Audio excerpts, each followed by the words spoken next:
cannot frolic with prey. You and him will never be able to frolic. There were some good lines in this. Mm-hmm. They also had some pretty good twists on some of the original songs. Like, they kept the songs very close to the original. They did. I wasn't expecting, I was expecting more of the Aladdin take, where they do they have the original songs, but they do a more modern take on it, or in Jasmine's case, they added 2 songs for her. Like, I was expecting a Nala song, since they had Beyonce. Right. But they didn't. They had a little, Beyonce sang that little But it wasn't thing, Nala but it wasn't singing. No, it wasn't. Yeah, it was a song played over a scene. Yeah. It was a non-diegetic track. Exactly. And so I was very surprised and honestly kind of happy that they kept it close to the original. Me too. And the little changes they did were kind of an homage to the original. Like I liked the every time that I fart, you're not going to stop You're not going to stop me. It's like, why would you say that? No, there was a lot of good little twists. And oh, by the way. Uh-oh. Spoiler alert.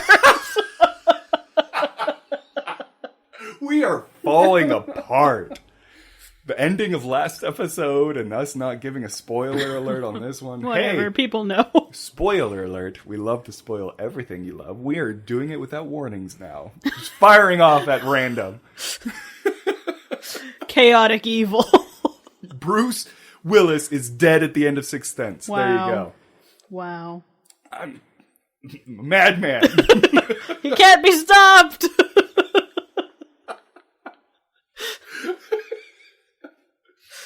Oh, man. What's another spoiler? Dumbledore dies at the end of book 6. Dumbledore dies! That's one of the best things I've seen was a Rice Rocket, Honda, That's fast not car. a great phrase. Rice Rocket. It's a probably should be rotated out. That's what they're called, but sure. It's a fast Japanese car. Yep. And it had a giant ass spoiler, and it just says Dumbledore dies on it. Like that. A spoiler. Spoiler. It was great. Anyways, I want to bring up trailers.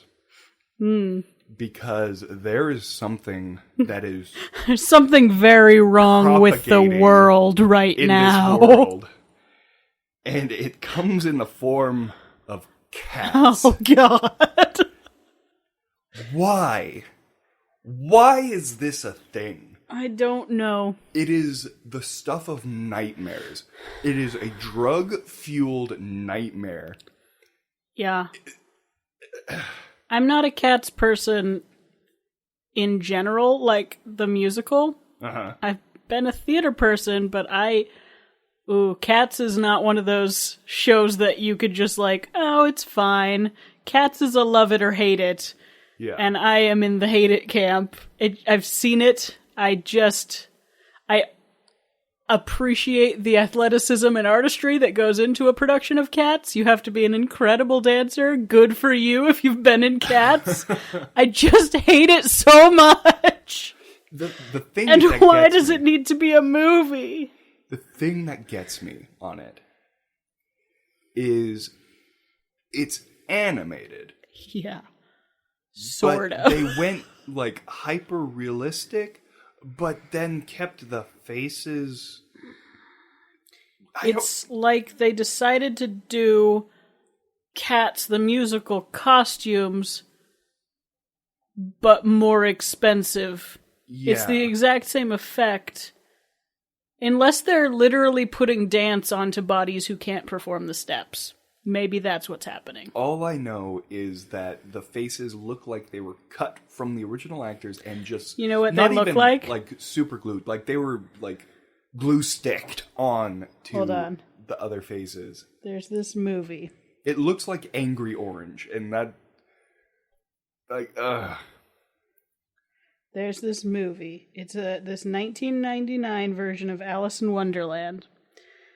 And These cats look exactly like Whoopi Goldberg as the Cheshire Cat in this 1999 Alice in Wonderland movie. Oh my god, you're right. Yeah, it's awful. Except for at least she had a cat-shaped body. Yeah. So, okay. You've heard of the Uncanny Valley, right? Of course I have. Okay. So, for those of our listeners that don't know what the Uncanny Valley is there are two peaks. One peak is to one side, and it's a face that is so cartoonish and comical that our brains just accept it as a face. And on the other side is a human face. A face that we see in our family, and our friends, and the people that An absolute reality face. Real face. There is not a line in between them. There is a valley, and it's a very deep valley. It's not a straight valley. There's a plateau on either side of the valley. Very much so. You can get closer and closer to a real face in animation until you hit a certain point, at which point you pitch downward strongly into this awful, awful, horrifying realm. And so the animators of whatever this god-awful movie Cats, whoever they are, looked over the edge of the Uncanny Valley, said, hey, let's go there! Vertigo, threw up, and fell in, tumbling all the way down and hit the bottom, face first into the little ravine that's at the base of Uncanny Valley, and drowned down there. In their own vomit? In their own vomit. That's how disturbing these characters are. Oh. Like, there's a point in the trailer where a person's singing kilted off. So, like, they're singing 45 degrees away from the camera, but their face isn't faced 45 degrees away. It's only 30 degrees away. Like, I'm not specific on degrees, but the face doesn't match where the head is pointing. And it's disgusting, and it makes my stomach churn in the worst possible way. Why is this being made? I'm so unhappy. Maybe that's why I enjoyed Lion King so much, because all the animations were gorgeous, were beautiful. And you know what? They chose to make the lions look like lions. They didn't put Donald Glover's face on a fucking lion. Can you imagine if they did Lion King like that Cats trailer? It was just Donald Glover with a human-shaped body covered in fur with a mane. And Seth Rogen with a human-shaped body with warthog tusks. Oh no! Ugh. I am all for creative license, but fuck that movie. Cats, we're going to have to watch it, you know. We have to. I know. Because it looks so bad. We have to see it. Yeah. I don't want to, but we have to. We have no other choice. Oh my god. Although maybe we should do it, like, later, so we don't aid in its box office opening. Wait till it comes Give it a few weeks. And rent it on Redbox so they only get 99 cents of our movie. And then invite as many people over as possible, because hurt people hurt people. You've already showed this trailer to a room full of unsuspecting coworkers. They suspected nothing. Which made your betrayal all the worse, I'm sure. I'm pretty sure one of my coworkers almost threw up midway through. Like, it was that bad. I just heard from behind. Ugh, it was so bad. But going back to Lion King, though, from god-awful to gorgeous, they must have used some new rendering tech, or like photogrammetry or something. It was really pretty. Because none of that was real.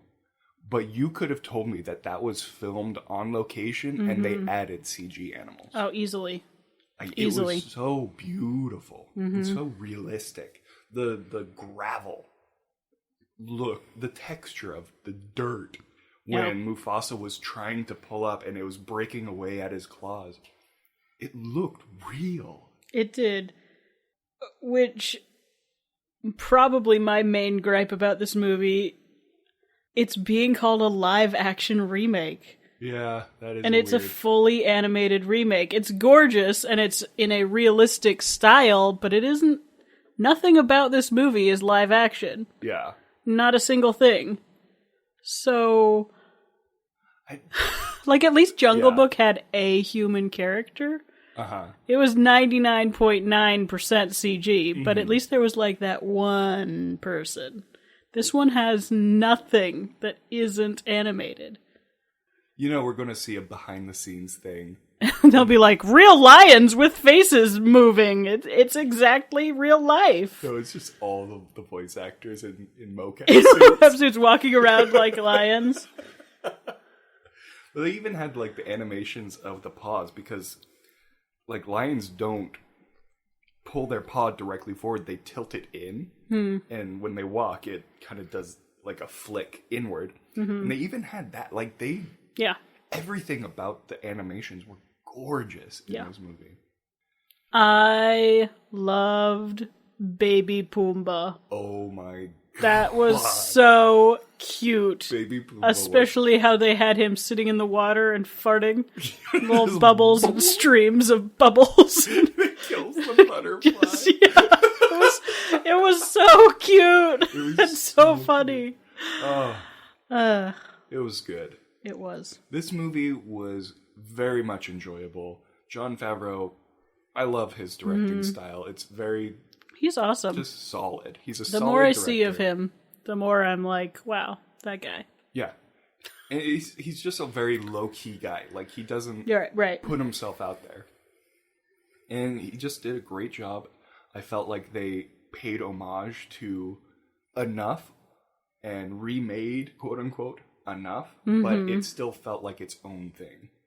I liked how Rafiki didn't have his staff until the end, and, like, they made a big point of, like, good to see you, old friend, you know, Right. and then he just whoops some ass on some, I liked that the bugs hyenas. formed a stencil instead of a Yes. paste.